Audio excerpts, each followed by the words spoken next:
निशुम्भ शुम्भ गर्जनी प्रचण्ड मुण्ड खण्डिनी वने रणे प्रकाशिनी भजामि विन्ध्यवासिनी।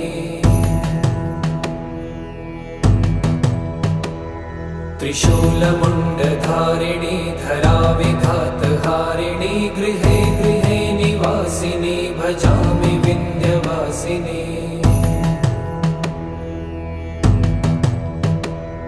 दरिद्र दुःखहारिणी सदा विभूतिकारिणी वियोगशोकहारिणी भजामि विन्ध्यवासिनी।